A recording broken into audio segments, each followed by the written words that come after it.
లేవు, అది కొంచెం ఓవర్ డోస్ అయ్యింది అని ట్రోల్స్ చూస్తున్నాము. సో దాని మీద మీ ఒపీనియన్ ఏంటి? ఆ స్టెప్స్ గురించి చెప్పినప్పుడు బాలయ్య గారు ఏమన్నారు?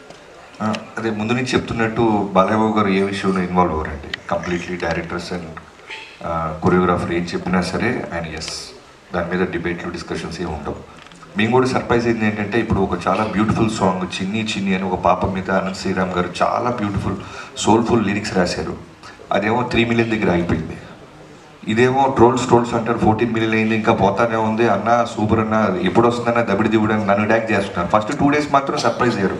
దానికి కారణం కూడా ఏంటంటే, మా ఇనీషియల్ నుంచి మా అప్రోచ్ ఎలా ఉందంటే, మేము ముందు నుంచి చెప్తున్నట్టు ఇది బాలయ్య గారి సినిమాలకి కొంచెం భిన్నంగా డిఫరెంట్గా ట్రై చేస్తున్నామని చెప్పాం. Looks wise and presentation, promos, గ్లిమ్స్లు, ట్రైలర్ అన్నీ కూడా రెగ్యులర్. ఇప్పుడు ఇన్ఫ్యాక్ట్ మొన్న ట్రైలర్ వచ్చింది. మేము వాంటెడ్గా బాలయ్యబాబు గారు ట్రైలర్ అనగానే ఆన్లైనర్స్ ఒక 5-6 డజన్ వేసేసి చెప్పడం చూసేసాం. ఒకసారి ట్రై చేద్దాం, ఎందుకంటే బాలయ్యబాబు గారు మనం ఏం చెప్పినా వింటున్నారు, అలానే ఆయన ఫ్యాన్స్ కూడా మనం ఏం రిలీజ్ చేసినా అప్రిషియేట్ చేస్తున్నారు. వై కాంట్ వి ట్రై అని డైలాగులు లేకుండా మిగతా ఉన్న పక్కన సపోర్టింగ్ వాళ్ళ ద్వారా ఎలివేషన్ ఇచ్చుకుంటూ 2 డైలాగులు ఉంటాయి. ఒకటి నానాజీ, 2 మైకిల్ జాక్సన్. సో దాని రెస్పాన్స్ చూసిన తర్వాత మాకు విపరీతమైన కాన్ఫిడెన్స్ వచ్చింది.